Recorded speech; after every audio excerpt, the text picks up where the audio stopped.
Hello বন্ধুরা, tasty কুকে আপনাদের সকলকে স্বাগত জানাই। আর বন্ধুরা, আশা করছি আপনারা সকলেই খুব ভালো আছেন। আর আমি আজ আপনাদের করে দেখাবো চিড়ে আর একটা ডিম দিয়ে নতুন স্বাদের একটা ইউনিক রেসিপি। আর বাড়িতে থাকা মাত্র কয়েকটি উপকরণ দিয়ে এই রেসিপিটি আপনারা তৈরি করে নিতে পারবেন। আর এই রেসিপিটি তৈরি করে আপনারা অনেক দিন সংরক্ষণ করে খেতে পারবেন। চলুন তাহলে রেসিপিটি শুরু করি। তো বন্ধুরা, আমি এখানে একটা বড় মিক্সিং বোল নিয়ে নিয়েছি। এবার আমি এর মধ্যে দিয়ে দিচ্ছি হাফ কাপ ময়দা। আর বন্ধুরা, এবার আমি এর মধ্যে দিয়ে দিচ্ছি হাফ কাপ চিনি। আর মিষ্টিটা আপনারা কম বেশি করে নিতে পারেন। এবার আমি দিয়ে দেব 1 কাপ চিড়ে। আর বন্ধুরা, এখানে 1 কাপ চিড়ের জন্য হাফ কাপ ময়দা ব্যবহার করেছি। যতটা চিড়ে নেবেন তার অর্ধেক ময়দা দেবেন। এবার আমি এর মধ্যে দিয়ে দিচ্ছি একটা ডিম।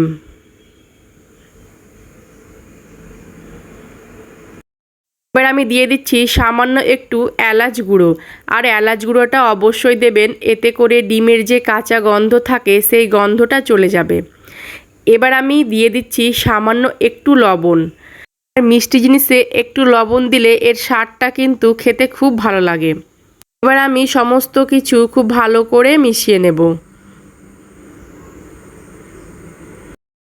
আর বন্ধুরা, এর মধ্যে আমি দিয়ে দিচ্ছি 2 চামচ গুঁড়ো দুধ। এবার আমি সমস্ত কিছু খুব ভালো করে হাত দিয়ে এইভাবে মেখে নেব। আর বন্ধুরা, এই ডোটা একটু সময় নিয়ে মাখতে হবে। আর এই ডোয়ে কিন্তু কোনো রকম জলের প্রয়োজন হবে না। এইভাবে মাখতে মাখতে একটা শক্ত ডোয়ে পরিণত হয়ে যাবে। বন্ধুরা, আমার মাখতে মাখতে এরকম একটা শক্ত ডোয়ে পরিণত হয়ে গেছে। আর এইভাবে চেপে চেপে মাখলেই চিনিটা গলে এইভাবে একটা ডোয়ে কিন্তু পরিণত হয়ে যাবে। এবার আমি হাতটা খুব ভালো করে ধুয়ে নেব। তো বন্ধুরা, হাতটা আমি খুব ভালো করে ধুয়ে নিয়েছি। এবার আমি হাতে একটু তেল লাগিয়ে নিলাম। এবার আমি এই ডো থেকে অল্প মিশ্রণ আমি এইভাবে হাতে নিয়ে চেপে চেপে আমি একটা শেপ তৈরি করে নেব। তো বন্ধুরা, এইভাবে আমি হাতের তালুতে একটু লম্বা করে চেপে দিলাম। আর 4 সাইডটা আমি একটু সমান করে নেব। আর বন্ধুরা, এই যে এইভাবে আমি তৈরি করে নিয়েছি। আর আমি এই রেসিপিটার নাম দিয়েছি চিড়ে আর ডিম দিয়ে বিস্কুট রেসিপি। আর এই রেসিপিটি কিন্তু সন্ধেবেলা চায়ের সঙ্গেও খেতে খুব ভালো লাগে। আমি আরও আপনাদের একটা তৈরি করে দেখাচ্ছি। এইভাবে হাতে একটু অংশ নিয়ে চেপে এইভাবে তালুতে আমি চেপে দেব। আর 4 সাইডটা একটু সমান করে নেব। বন্ধুরা, একইভাবে আমি সবগুলো তৈরি করে নেব। তো বন্ধুরা, আমি একইভাবে সবগুলো বিস্কুট তৈরি করে নিয়েছি। এবার আমি চলে যাব ভাজতে। তো আমি এখানে ভাজার জন্য গ্যাসে কড়াই চাপিয়ে দিয়েছি। এবার আমি দিয়ে দিচ্ছি রিফাইন্ড তেল। এবার তেলটা আমি খুব ভালো করে গরম করে নেব। তো বন্ধুরা, তেলটা আমার খুব ভালো করে গরম করে নিয়েছি। এবার আমি এই বিস্কুটগুলো ছেড়ে দেব। আর গ্যাসের ফ্লেমটা লো করে এই বিস্কুটগুলো ভাজতে হবে।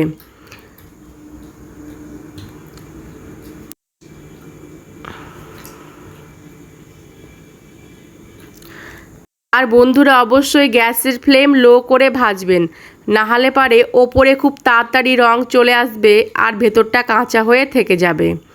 এবার আমি এক সাইডে হয়ে গেছে, এবার আমি এগুলোকে উল্টিয়ে দিচ্ছি। আর বন্ধুরা, আপনি যদি আমার চ্যানেলে প্রথম হন তাহলে প্লিজ আমার চ্যানেলটি সাবস্ক্রাইব করবেন। আর পাশে থাকা বেল আইকনটি ক্লিক করে দেবেন। এতে করে ভিডিও ছাড়া মাত্রই আপনার কাছে নোটিফিকেশান পৌঁছে যাবে। তো বন্ধুরা, আমি 2 সাইড থেকেই লালচে লালচে করে ভেজে নেব। আর বন্ধুরা, রেসিপিটি যদি আপনাদের ভালো লাগে তাহলে অবশ্যই একটা লাইক করবেন আর কমেন্ট করে আমাকে জানাবেন।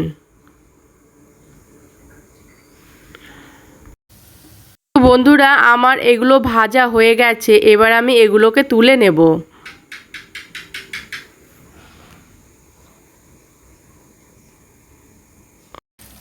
আর একইভাবে আমি বাকিগুলো ভেজে নেব। বাকি বিস্কুটগুলো আমার ভাজা হয়ে গেছে, এবার আমি তুলে নেব।